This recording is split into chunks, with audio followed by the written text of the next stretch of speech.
All right, we're going to look at some examples of using our properties of exponents. So if you remember, if we have x to the a times x to the b, we can add our exponents together. So looking here at this first one, we're multiplying these two things together.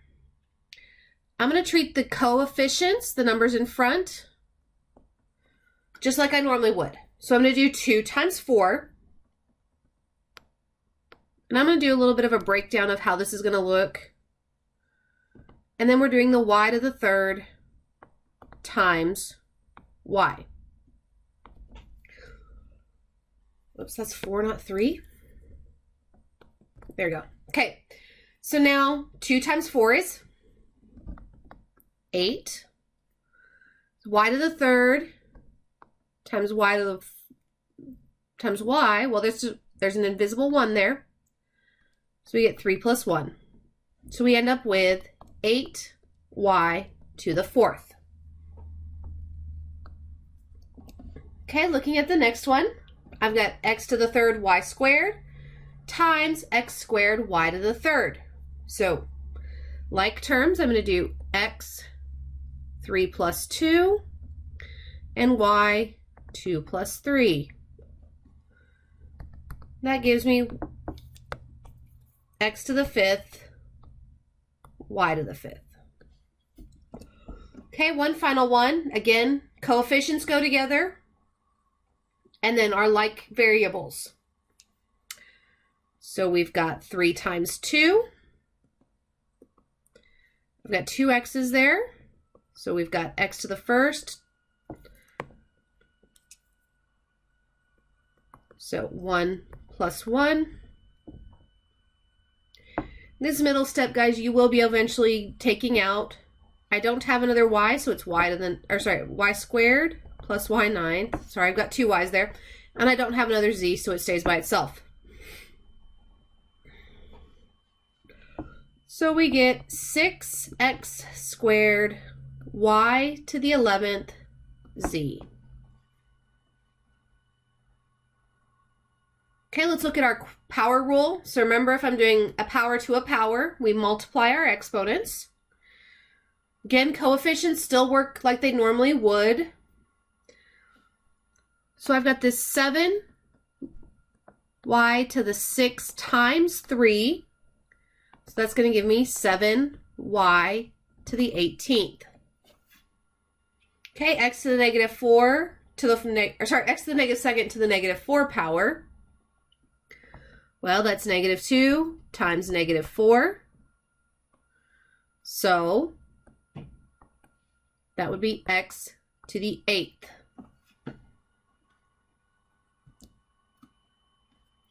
Now we have, remember this one where the power of a product? So it just means everything in parentheses gets that exponent. So if I've got xy squared all to the third, that means x to the third and y squared to the third, which means then I have to multiply those. So we get x to the third, y to the sixth. Again, guys, this middle step here that I'm writing out, you can eventually skip. Okay, let's look at another one. 2x to the fourth squared. So that's saying, whoops, 2 to the second and x fourth to the second. So 2 squared gives me 4. And then I get x to the 8th.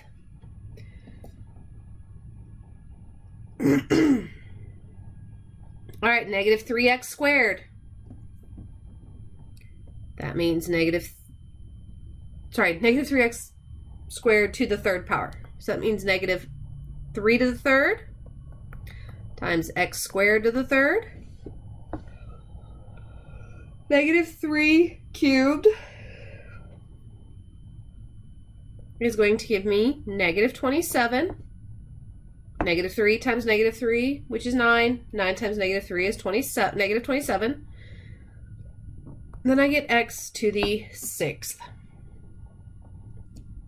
Okay, we have our quotient rule. So this just means if I've got two of the same base over top of each other, I subtract my exponents. So again, just like when we had our product property, when we were multiplying, coefficients still work the same way. If I can simplify the fraction, simplify it. So in this case, 12 does divide by 3 nicely and gives me 4. Then I'm going to do x to the 7 minus 2. So we get 4x to the 5th. Okay?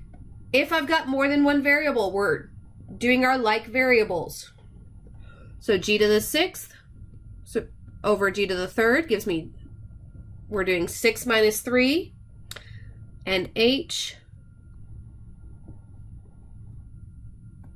to the 5th minus 1. Remember, there's that invisible 1 there. So that gives me g to the 3rd, h to the 4th. All right, just like with our power of a product, power of a quotient works the same way, goes to everything. So 3x over 4y to the 5th, all to the 4th. That just means I get 3 to the 4th, x to the 4th, 4 to the 4th, and y to the 5th to the 4th. Simplifying anything I can. 3 to the 4th gives me 81. X to the 4th doesn't simplify. 4 to the 4th gives me 256. X to the, or y to the 5th to the 4th. Remember, we're multiplying those, so I get y to the 20th. Okay, let's look at another one. Y squared over x to the 2nd. So that exponent goes to everything. So we get y squared to the squared over x squared. So y squared to the 2nd power gives me y to the 4th over x squared.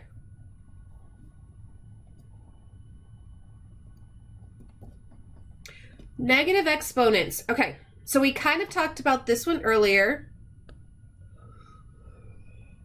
where if I take anything to the negative exponent, I put it in a fraction over 1. Well, what if my negative exponent is already in the denominator? Well, it just works the opposite. We move it from the bottom to the top of our fraction.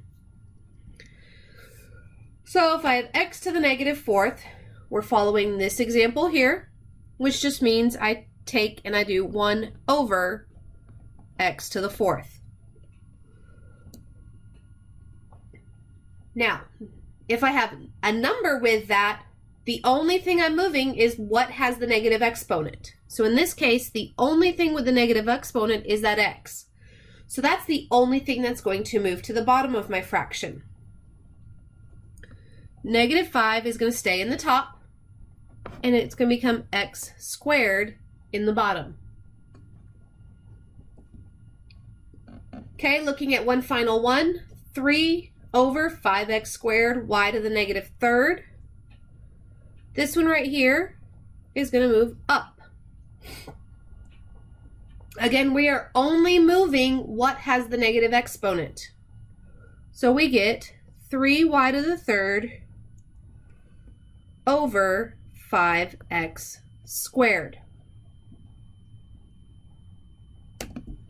All right, zero exponent. This is the easiest one of all of them, guys. Anything to the 0 power becomes 1. So if I have x to the 5th to the 0 power, that is 1. 15x to the 0 power, well, only this right here is 1. So I still have 15 times 1, which is just 15. But if I have this nice long thing, doesn't matter about that negative exponent on the inside, because all of that is to the 0 power, it equals, 1. So pay attention where that exponent is. If it's on everything, the whole thing is 1. If it's only on one variable, that one variable becomes 1. All right, that's all I have for right now. And I will see you in the next.